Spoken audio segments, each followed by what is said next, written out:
Okay, so this is ENT 211.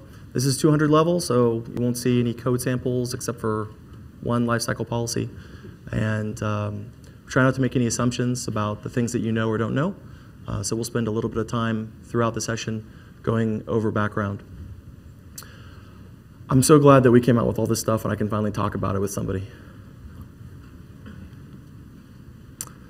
So we're going to start with backups for the hybrid cloud. Why start there? Well, backups are one of those things that everybody does, or at least they should do, but they're often at the tail end of resource planning. So what's going to get the money first, right? The shiny new storage array that goes to the production workload, or an aging backup infrastructure on its last leg? In most places, it's the production workload. It's the things that make money. Backup doesn't make money, so people don't give it money. But with the cloud, you don't actually need that shiny new storage array. You only pay for what you use. You don't have to provision anything. Everything's already there. It scales to whatever you need. And the whole time, you're actually simplifying your backup strategy. Since you've simplified your backup strategy, your recovery strategy is simplified too. So you combine all this, and actually, you kind of get to be the hero. You actually get to save the day. You have backups that work. In your career, how many times have you had backups that fail? Almost everybody I know who has had any amount of time in IT has had backups fail. And they don't fail during the backup, they fail during the restore.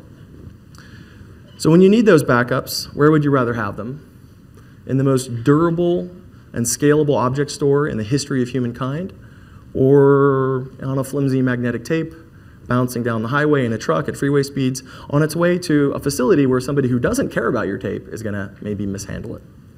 I know where I'd rather have my data.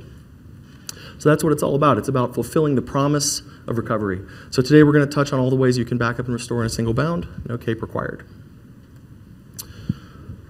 At Amazon, we like to listen to our customers. Customers have taught us to think about cloud storage based on 4 key elements: file, object, block, and batches and streams. These elements have, they're usually required, actually, all 4 of them, to make the jump in your cloud storage journey.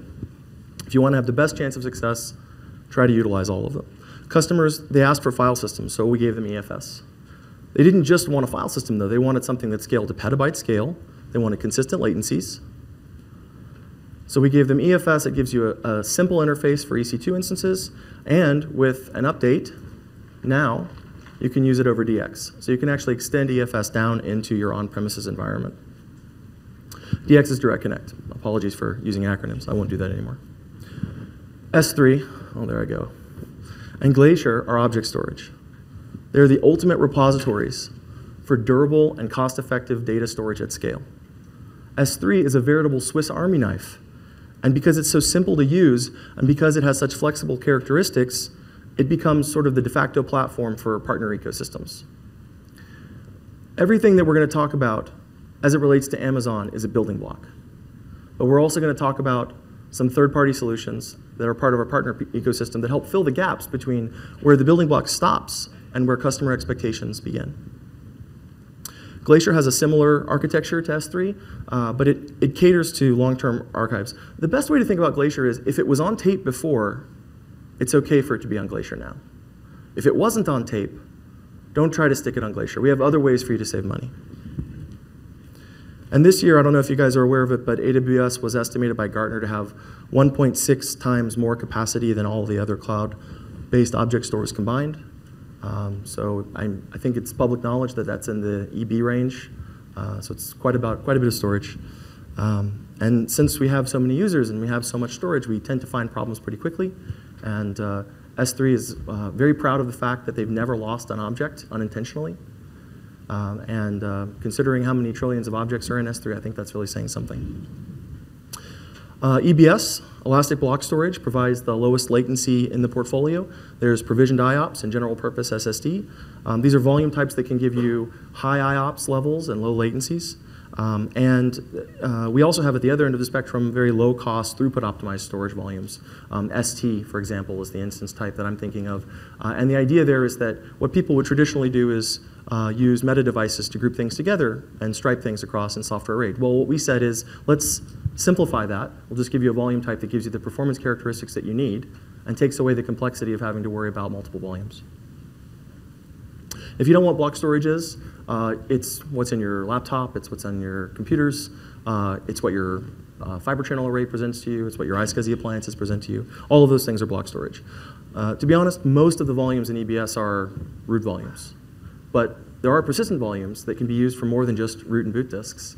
We have lots of people running high-performance workloads on EBS, a lot of distributed databases, transactional systems like MySQL, Oracle, SQL Server, NoSQL databases like MongoDB, Cassandra, and we have people using EBS for big data even, right? Hadoop nodes and Kafka. And then lastly, data warehousing. People who say, you know, Redshift is awesome, but I want to use my own thing. Then maybe they want to use Vertica. EBS is where all that data is going to go. And the other thing that we've learned from our customers is that organizations need a variety of means to transfer data in and out of the cloud that are still going to provide value. They're still going to provide the customer with the time parameters that they need and meet their workflow demands. We have major new advances with Snowball Edge and Snowmobile that add staging and compute power, and they're also moving data at exabyte scale. Just last year, we were talking about moving data at petabyte scale, so I think that's pretty good. But what's common to all these services is that they're actually run by AWS. So that means that there's no need for you to put any upfront money there. There's no investment or commitment. You only pay for what you use. You don't have to perform complex or risky calculations to do capacity planning modeling. And then later figure out that actually the data that the people gave you for your modeling was wrong, and now you're chasing your tail trying to figure out how you're going to come up with all that extra gear. And all of them were designed with the very highest levels of availability and durability and allow you to easily and quickly provision as much as you need without ever hitting capacity problems or bottlenecks. So at one time or another, almost every enterprise backup and recovery scenario looked something like this slide.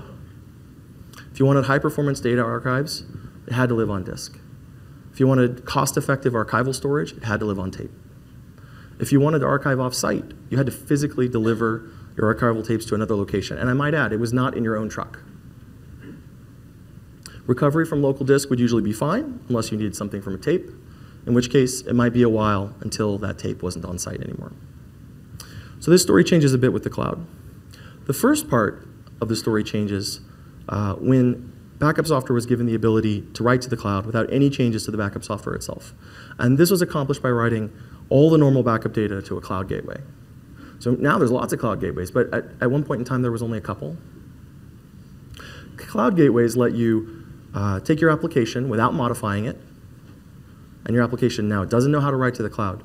Cloud gateways let that application have a centralized way to put data up into the cloud or read it from it, but still keep a locally cached version for performance purposes. So the cloud gateway didn't just replace tape libraries with more economical cold storage options like Glacier, it actually replaced the truck too. And now we brought it back. So instead of using fossil fuels to transport your data from point A to point B, commodity internet became the carrier. And today, unless you actually have a massive, massive amount, you know, we're talking hundreds of petabytes or exabytes of data, the internet is still a great way to do it, as well as Snowball and Snowball Edge. We'll talk about those in a bit. So we're going to cover two gateways. We're going to cover the AWS Storage Gateway, and we're also going to cover the NetApp AltaVault appliance. NetApp AltaVault, by the way, was SteelStore by Riverbed before, and the code name was Whitewater. So if you've heard Whitewater or SteelStore in the past, it's all the same thing. So the second part of the backup and recovery, story that changed was when backup software makers actually built the ability to write directly to the cloud, directly into the software. So we call those S3 connectors in most cases, or cloud connectors. Most of the market leaders have, enterprise backup suite market leaders, that is, have native cloud connectors now.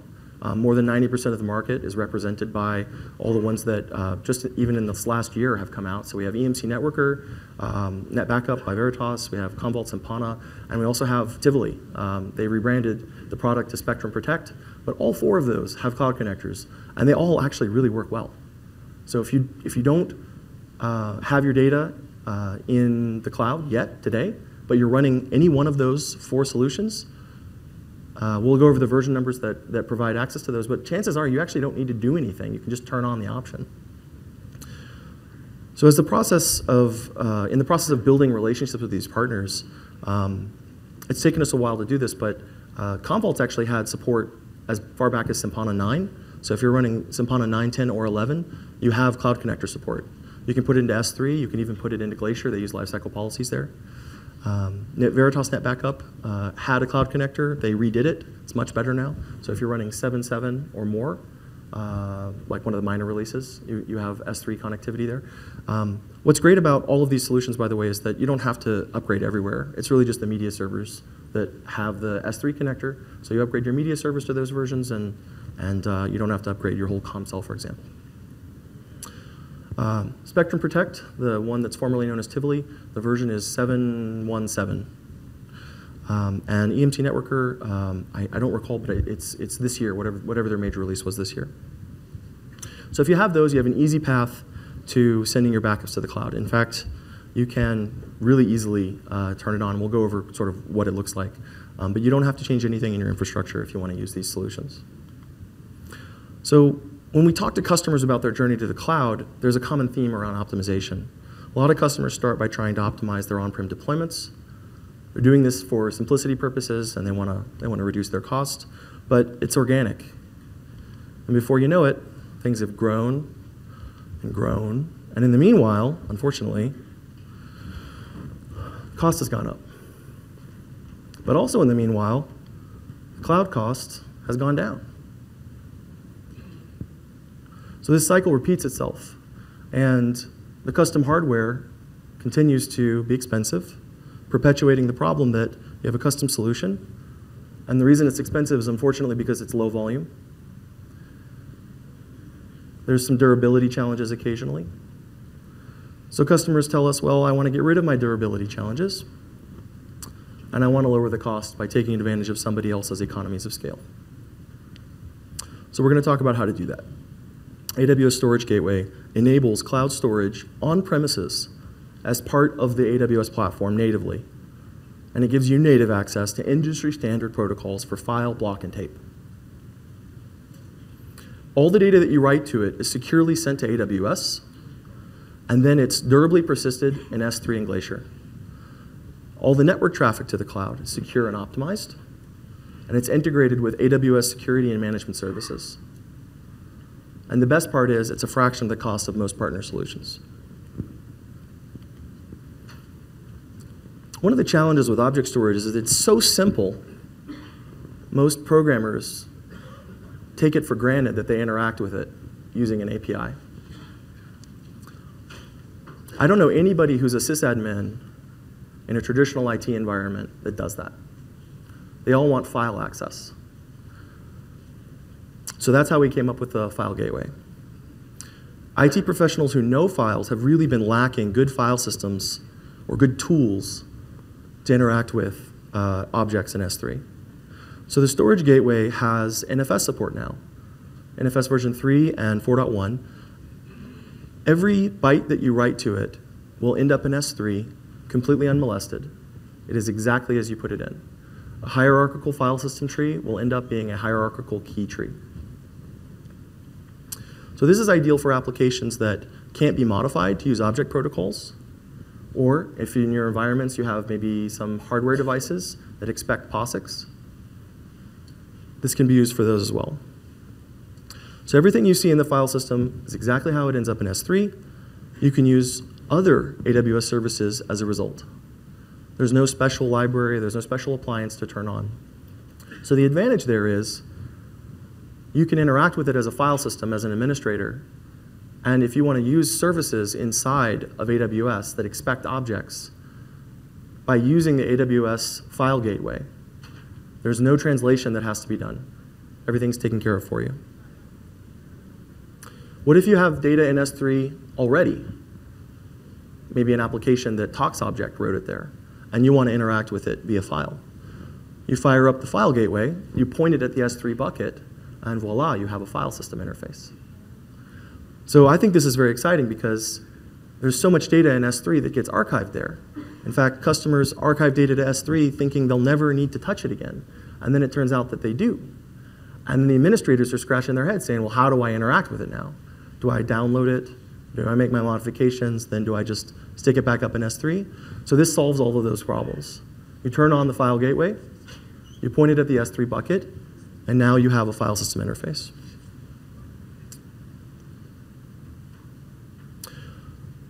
There's probably some people in the room who have questions like, what happens if you have symlinks? What happens when you change permissions? So I'll spend just maybe 10 seconds going over that. A rename is a copy and a delete. A change in ownership or mode is a new object. Any kind of log trailing application is going to buffer things out. That's going to be a new version of the object if you have versioning turned on, or it's going to replace the object as it flushes the buffer. Sparse files get expanded to zeros. Symlinks become copies. This is pretty hard to avoid, but for the vast majority of use cases, I think it's probably going to work okay for most people.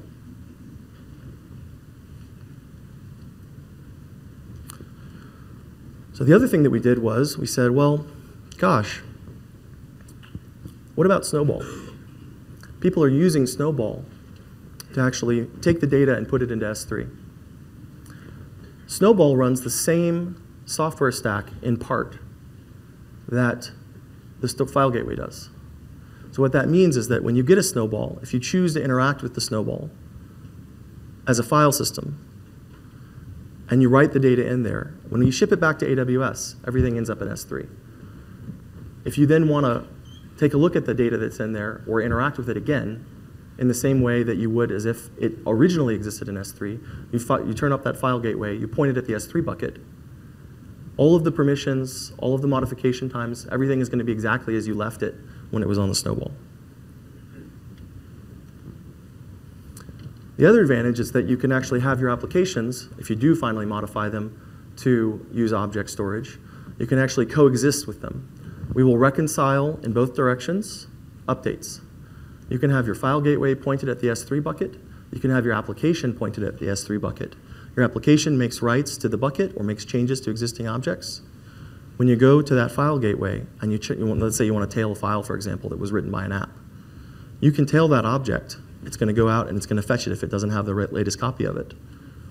But you're going to see it in real time. It's eventually consistent, so you try it once, it may fail, but try it again, it'll work. And the best thing that I've heard sysadmins tout about it is that they don't have to worry about rewriting all their scripts. They can use all their scripts that were file system based, and they don't have to worry that they're going to have to rewrite them in something that they don't know. So the next way you can deploy the storage gateway is with a volume. So this is the traditional way that Storage Gateway provided storage to customers. Gateway stored volumes are ideal for disaster recovery or offsite backups of your existing storage. Applications like databases, computational workloads, they work pretty well actually with gateway volumes because it gives you low latency access to the critical and hot working data set. If your data set is constantly changing, that's very, very handy. All the data is stored on premises as well as in the cloud. So if you're using it for a backup and you want to keep 30 days of storage on your volume that you've provisioned from Storage Gateway, then that gives you the ability to do restores without having to worry about egress charges from AWS, something that everybody's always concerned about. The last feature of this that is pretty cool is you can take snapshots and then mount those as EBS volumes. So you've got a working data set on an iSCSI volume in Storage Gateway that you're using on premises. And you say, you know, I've got my volume, it's ready, I want to use it in the cloud now. I've gotten things to the point where I'm ready to provision them. You take a snapshot of the volume. The next thing that happens is that you can provision that snapshot as an EBS volume source. So the EC2 instances that you provision inside of AWS can use that data that was on premises as the volume without having to worry about volume formats or conversion or anything like that, right? As long as you have a volume that's readable, the file system is readable by the EC2 instance that you're provisioning, everything will work. And then the last way that you can deploy the tape gateway, or the storage gateway, is with a VTL volume. So VTL, if you're not aware of it, it's kind of a variant actually of iSCSI. It uses iSCSI in the transfer of things. It's sort of the way to think about Glacier and backups. How can I use them together? If you're using Dell, Microsoft, Veeam, Veritas Net Backup, all of these products have actually had the ability to write to Storage Gateway for a long time. It's just not a very widely touted feature. So what VTL lets you do is it lets you define a virtual shelf with virtual tapes inside of it. The size of each virtual tape is the same as an LTO6 drive, so it's like 2.5 terabytes. But you can have 1,500 tapes inside of a VTL shelf. And all of those actually end up in Glacier. So if you're looking for keeping the model of what you were doing with tapes, but not actually having the tapes, VTL is a great solution for that. And then I think, honestly, the absolute best part about Storage Gateway is the cost. There's no expensive investments that you have to make. Even with partner solutions, they can't really meet the price point that Storage Gateway has. So a lot of people use Storage Gateway as they're getting their feet wet when it comes to backups in the cloud. And I would encourage you to do the same. Unless there's some special feature that you know you need, Storage Gateway is probably a great place to start.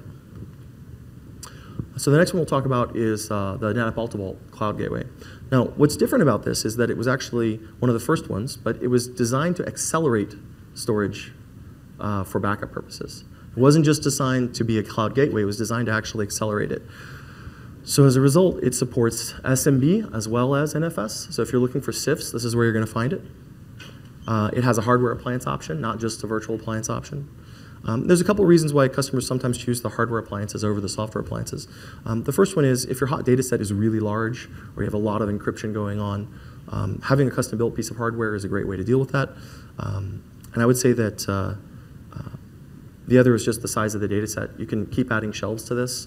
When you deploy Storage Gateway, you actually, it's a virtual machine. You have to provide the hardware for it. Some people would prefer to just pay a vendor. Totally get that, not a big deal. So how do you get it? Well, this is a little subtle, actually. If you want to get the software version, you're going to get it from the AWS Marketplace.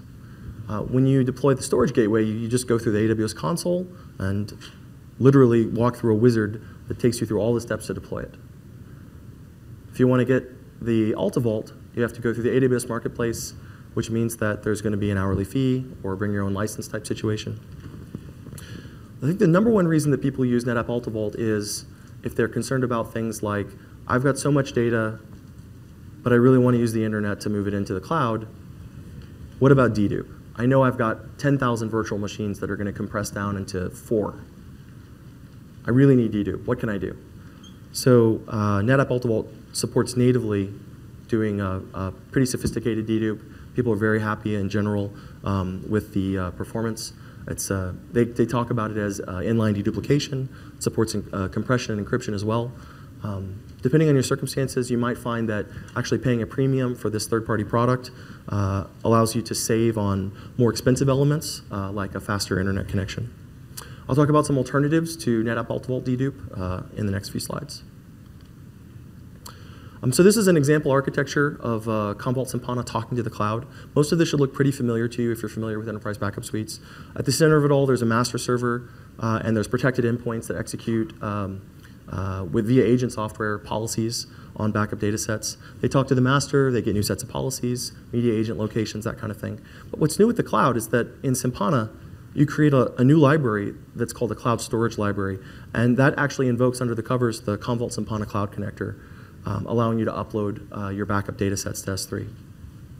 So then Commvault took it a step further, and they integrated with our lifecycle policy feature, allowing you to use their backup policies to tier data using S3's native feature of lifecycle policy migration.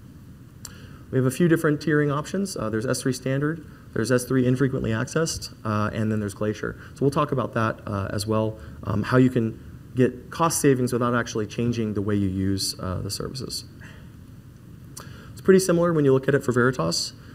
It's almost identical, actually. The only difference is a lot of the nomenclature. In NetBackup parlance, the agents send their backup data to media servers, not media agents, which have policies indicating that the data be placed on a cloud storage disk pool as opposed to a cloud storage library. And that invokes under the covers the NetBackup agent to send it to S3. Now, NetBackup doesn't natively write to S3 infrequent access, and it doesn't natively write to Glacier. But there is a solution for that. You can bolt it on with a product called StorReduce. StorReduce does for object storage what Data Domain did for file. Like 30x, 40x dedupe. It's without a doubt the most sophisticated object dedupe system out there. And the CTOs in the audience. So what's great about it actually is it talks S3. So they've done the work with folks like Veritas, so that when you tell Veritas NetBackup you want to go to the cloud, you pull down a list of platforms, and StorReduce is there. So you configure StorReduce to talk to S3, and you configure NetBackup to talk to StorReduce. So with the cost of object storage being so low, when you look at how much data you have, you might be thinking, well, it's not that low. If you apply a 30x or 40x dedupe factor, though, now it starts to get pretty reasonable. So StorReduce has a couple of other interesting features. One of the greatest features, I think, actually, is it'll do catalog replication for you, but it'll also persist its index in the cloud. So if something happens to the box that you're running StorReduce on, no big deal. You fire up another copy, it's basically stateless, and it'll pull down the last state from S3. And the other cool feature is that it has read replicas. So if you have the desire to write to it with your sort of, we'll call it your backup system of record, but you want to be able to populate development environments or QA environments, or you want to be able to restore, and you want to be able to do that in a scale-out fashion for disaster recovery purposes, you can populate lots of StorReduce read replicas, and each one of those replicas will give you wire speed. Inside of EC2, last test I saw was over 9 gigabits per second on a 10 gigabit link. So very, very efficient software. So in this architecture, you start StorReduce, you tell NetBackup to send all of its objects to StorReduce, and then StorReduce deduplicates it, compresses it, sends it up to S3. StorReduce supports natively using the lifecycle policies to tier data to S3 infrequent access and Glacier. This is the only way to make NetBackup use Glacier. So if you have NetBackup and you want to use Glacier, I highly recommend checking out StorReduce. You can do the same thing, by the way, with Commvault Sympana if you want to. If you want to turn off the native Commvault deduplication, sometimes people have fragmentation issues with backup streams. Restores become really, really slow. Maybe you want to offload the CPU workload to another set of systems. Using StorReduce to do that is a great solution as well. So both the Commvault and Veritas Cloud connectors can achieve pretty high levels of performance. It's not uncommon for even really large organizations with many, many thousands of backup jobs that need to complete from Friday night to Sunday night to only have maybe 4 media servers. I would like to believe that this is because this software was written in a time when CPU and memory were not as ubiquitous as they are today. But I find that when people deploy to AWS, they kind of do it in a number of different ways. Everybody deploys from on-premises into the cloud. But when it comes to actually protecting their EC2 workloads, they often ask that question, can I do the same thing in the cloud? Not just run my enterprise backup suite on-premises and back it up to the cloud, but can I actually protect my individual agents? And the answer is emphatically yes. There's nothing to stop you from running media agents in the cloud, part of your backup infrastructure. This is how a number of companies that have many, many hundreds of sites worldwide and need to complete somewhere between 6,000 and 7,000 jobs on the weekend for all of their different servers and workstations worldwide are doing it. They're actually putting their media agents in the cloud. They're putting them on not necessarily beefy instances. Sometimes you can just deploy more of them. And then those instances are actually keeping the backup job contents on EBS and then using their policies to tier them off to S3. It actually works. So similarly, here's the NetBackup architecture. Now recall that on its own, NetBackup does not support deduplication to cloud storage disk pools. If you want that, go with StorReduce. If you want to be able to use S3 infrequent access or Glacier, using NetBackup in combination with StorReduce is the way to go. I'm mentioning this several times because it always is a question after the fact. Now once the data is in the cloud, how do you recover it? The recovery options actually really start to open up once you get the data in the cloud. Image format conversion during the restore process. High bandwidth links to S3. These are all things that you can accomplish when you're in the cloud. When you're outside the cloud, you're limited by whatever your transit bandwidth is. But when you're in the cloud, you have very, very close proximity access to S3 endpoints. And that means that entire data centers can be restored into EC2 if you've been backing them up into S3. All you have to do is extend that backup infrastructure into AWS. Another great reason to run your media agents and a duplicate catalog server inside of EC2. So catalog distribution, alternate masters, on-demand media servers. You don't have to run your media server all the time, but make sure you have an AMI that's there so that you can turn it up when you need it. And the reason I mentioned the catalog distribution is it's one of the things that backup administrators often forget about because it's not something that they do all the time, and it's not something that often gets automated. But if you have a real catastrophe, without that catalog, all the backup data is worthless. I've been there. I don't know about you guys. So now we're going to talk about something called Active Archive. We apply this term to data sets that are too large for your internet connection. And in a situation like that, we have ingest services to help. So we call this Active Archive use case Active Archive because it includes both large-scale ingestion services, but it also includes lifecycle policy management. We assume that you're not just archiving it. We assume that it's organic. It's a flow. It's going to start in one tier. It's going to move to the next tier. It's going to move to the next tier, et cetera. We'll also talk about what to do with regulatory compliance issues. Just out of curiosity, maybe a show of hands, who has regulatory compliance issues to deal with? So like half of you. Okay, all right, that's cool. So you've probably seen this before. This is Snowball, and Snowball Edge actually doesn't have an e-ink reader on it. It has, or e-ink display. It has a Fire tablet. So we introduced Snowball late in 2015. And we started out with it being 50 terabytes. And then in spring of 2016, we upgraded it to 80 terabytes. And at reInvent this week, we upgraded it to 100 terabytes. It just turns out that there's all this storage we can put in stuff. It's really great. So it was the first really petabyte scale data transfer service that was using Amazon-provided storage services. I don't know if you remember, there used to be this thing called import-export disk, but the problem was that you had to buy the disks and send them in. So it was horribly problematic. What file system are you using? Oh, there's file system corruption. So what we did is we said, let's make this simple. We're going to build the hardware. It's ruggedized, 8.5 Gs. We pass out somewhere around there. We're going to give it all the usual network adapters. It has 2 SFP plus slots. And if you go out to the booth area, you can take a look at it. If I'm there, I'll let you pick it up and throw it down. Just don't hit anybody. It's really heavy. So when we went to do this, we said, well, what's the real problem with shipping things around? The problem is actually the shipping part. So the e-ink reader and the tablet, they actually update automatically about where they're supposed to go. So when you get it, it looks just like that. All the panels are closed, though. It's water resistant, it's dust resistant. So you don't have to worry about cardboard. Your data center doesn't have to worry about nagging you about cardboard. And when you're ready to send it back, the e-ink reader will automatically update. So with Snowball, you get a highly secure, shippable, ruggedized NAS device. So it runs NFS, it has an S3 API, and we have a suite of CLI tools that will allow you to send data to it as well.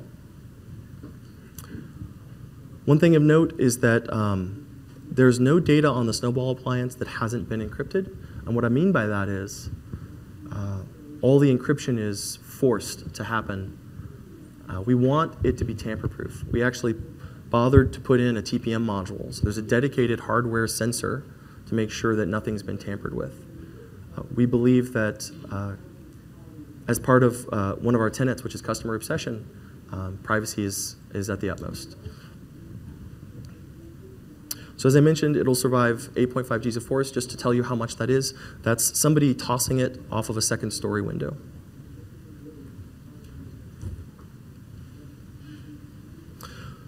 So how fast is it? Well, since we upgraded it to 100 terabytes, I've upgraded this table. As the density of the Snowball appliance continues to increase, these numbers start to get more and more ridiculous. When it was just 50 terabytes, the numbers weren't as impressive, but now that it's 100 terabytes, and since we have clusters of Snowball Edge devices in the 500 terabyte range, now the numbers look really, really silly. I don't know about you guys what your internet transit connections are like, but I would guess that maybe one of you has a 10 gigabit connection. Maybe nobody, I don't know. Who has a 10, do you have a 10, one guy, 2 guys, 3 guys? All right, that's more than I thought. But that's still not very many. So most guys have a gig or less, or maybe you have a bonded pair of gigs, or a series of them. So one of the great ways that people use Snowball is they actually seed the data. So let's say you have Commvault Sympana. Commvault Sympana knows how to talk to Snowball. You can actually write your backup data or move your backup data with a policy to the Snowball device, send it in, it ends up in S3, and then you tell your media server to go look at what's in S3. It reconciles the catalog changes and now knows that the media is up in the cloud. Now it can delete the old copy that's on premises. Since we announced S3 support for the Snowball device, we'll have a lot of fast followers there, a lot of S3 connectors for all of those major enterprise backup suites are going to start to support Snowball very, very quickly. So using Snowball in parallel or using Snowball in combination with Seed plus incremental is a great way to use it.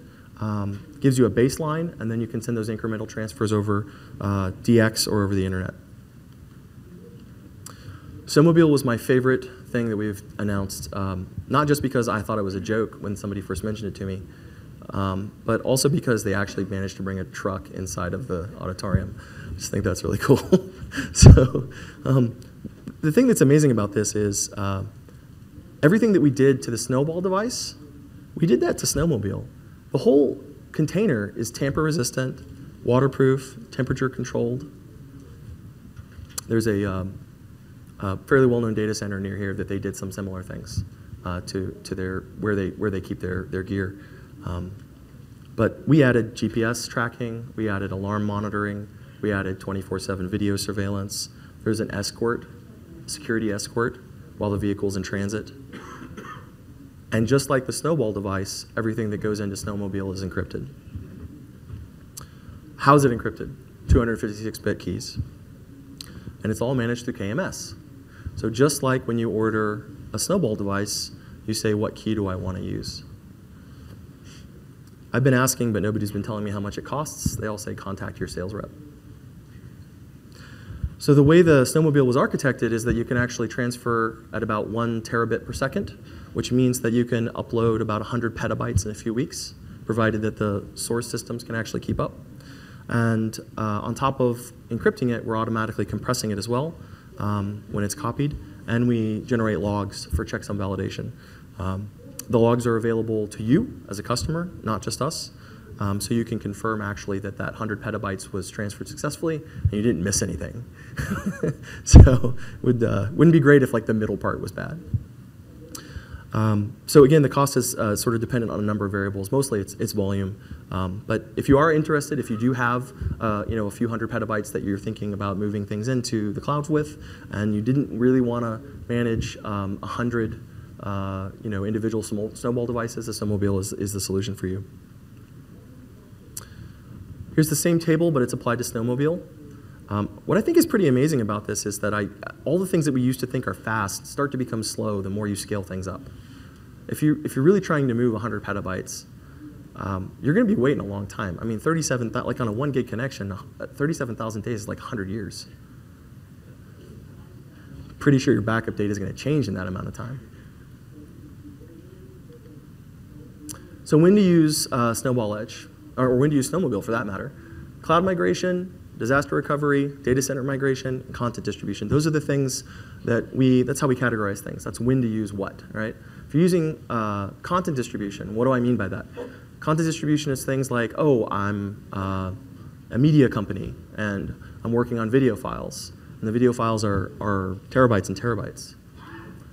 I'm going to work on it, I'm going to transfer it to Snowball. I'm going to ship it back to AWS. Takes 1 week. Now I'm going to take that same data and I'm going to put it back on a Snowball and I'm going to ship it to the next person in the pipeline. Maybe they're going to do shading or some kind of compositing. And they need the whole project data. And you have a 1 gig connection and they have a 1 gig connection. So if we go back to that table. So if it's 100 terabytes on a 1 gig connection, even if you get to use 75% of the link, it's still going to take you 61 days. So that's 2 months, as opposed to 2 weeks if you use Snowball.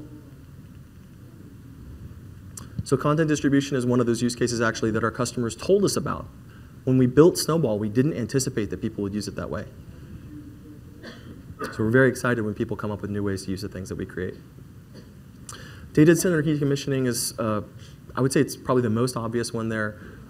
Especially with Snowmobile. Disaster recovery is definitely fits in sort of the core competency of it. and cloud migration. Now, with cloud migration, the challenge is you can really, when it comes to Snowball, you can really only use it for data sets that don't change. Because if they change, you're then going to have to reconcile things and it starts to get complicated. So if you can identify portions of your workload that are fairly stagnant or don't need to be updated frequently, those are data. That's data that would be it would be topical to use the Snowball appliance with it. Maybe you don't have enough for Snowball, but you do know that you're going to need it frequently. So we have a service called S3 Transfer Acceleration. So what S3 Transfer Acceleration is you can think of it like a WAN accelerator, except there's no special software to use. Other WAN accelerator products like Silver Peak would be one. What's the other one that you buy piecemeal that's got all of the fish in it? Riverbed, right. So Riverbed and Silver Peak. Those are sort of the traditional WAN accelerator products. What this lets you do, though, is it lets you accelerate just S3 by using our edge locations. So our edge locations are the same places where we run Route 53. They're the same places where we run CloudFront for distribution. Except all we've done is we've bypassed the internet by using our links. I was working with a customer. They were in Chicago. They had a 300 megabit link. By the time they got their data to US East 1, they were working with 3 megabits per second because they had like 23 transit provider hops between where they were in Chicago on their Comcast link and where they ended up at the S3 endpoint. When we switched them over to S3 Transfer Acceleration, making absolutely no other changes, they were able to get 285 megabits per second. For them, that's the difference between using the cloud and not using the cloud.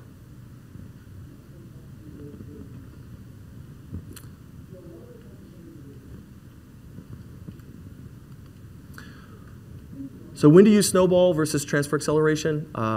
What I would say is that if you have an ongoing set of data and you need lower than 1 week of latency in being able to see that data in S3, that's the time to use the S3 Transfer Acceleration.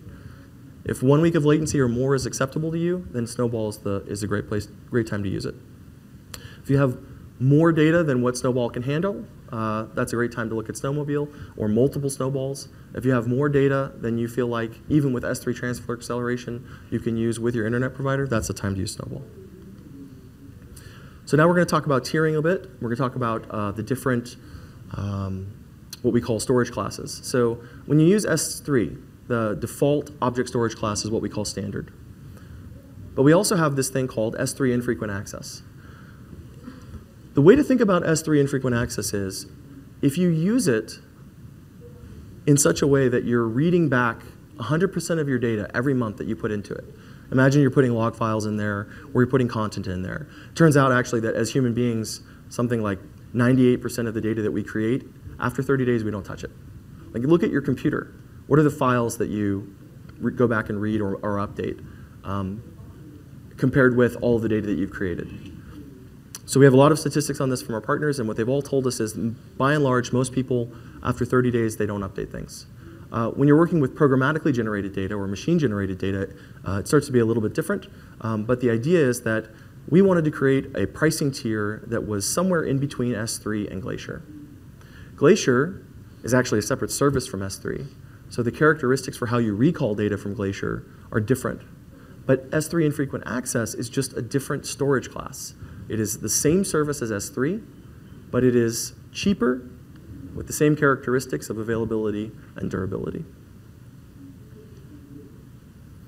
Now, how cheap is it? Well, even if you use it in the way that you're not supposed to, which is to say that you read back a lot of the data that you're putting in there, it's still 30% cheaper than S3.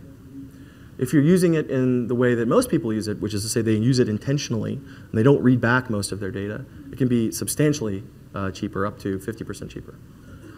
So S3 infrequent access, the way to use it is largely to create lifecycle policies. And this is an example of a lifecycle policy. This is a real one, actually. So it's a log data set that's being transitioned from S3 to Glacier after 30 days, and then it's being automatically deleted 365 days after creation. So if you want to add S3 infrequent access in there, you can. And in fact, in the graphic, we have S3 infrequent access in there. So what a lot of people do is they say, well, it's my backup data set, right? Okay, so I'm going to keep 30 days in S3, and then after 30 days, I'm going to keep it in S3 infrequent access. It's going to just transition it with the lifecycle policy. So it's going to change the object storage class from standard to standard underscore IA. Completely, after you apply the policy, completely transparent to you. You can see it, but it doesn't change the way you interact with it. So who's using all this stuff? Well, we got a number of logos up here. Huddle deals with a lot of video. FINRA, a lot of log data there. Illumina is a genomics company. I think Autodesk, the Autodesk does all the modeling. The thing to think about is that all of these companies started out in the same place that you did at some point, which is to say that they were thinking about going to the cloud. The difference between you and them is that they had to sometimes learn how to do things the first time.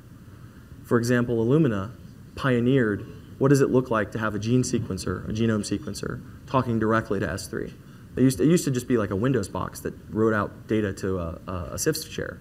And everybody had a bunch of Isilon clusters, and they would then do all of their computational stuff using NFS, multi-protocol volume.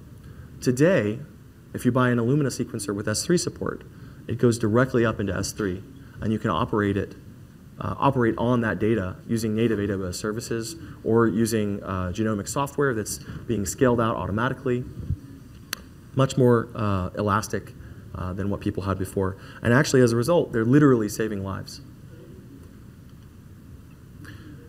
So I've categorized these partners for you to help you in your journey.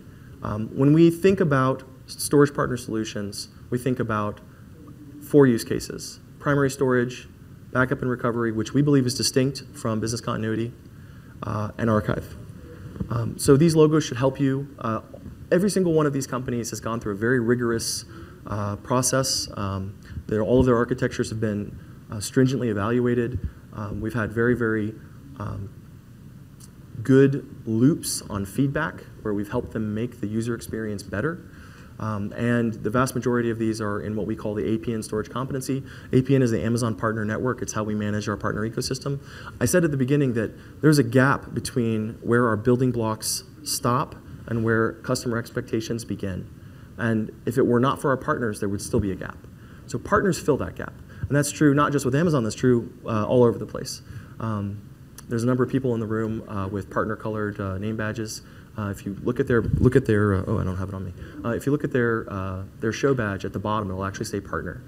Ask them what their experience has been. If they've had a positive experience, I bet you a lot of these others have had positive experiences too. So at the end of the day, we're trying to accomplish 2 things with partners. We're trying to give AWS customers more options, more choices. If you were an on-premises customer and you used a product that you really loved, we want you to be able to use that inside of AWS if it makes sense for you. And then the second thing that we want to do is we want to be able to put these choices that these partners have provided. They've, in some cases, some of these companies are 20 years old. NetApp's 23 years old. Who remembers Auspex?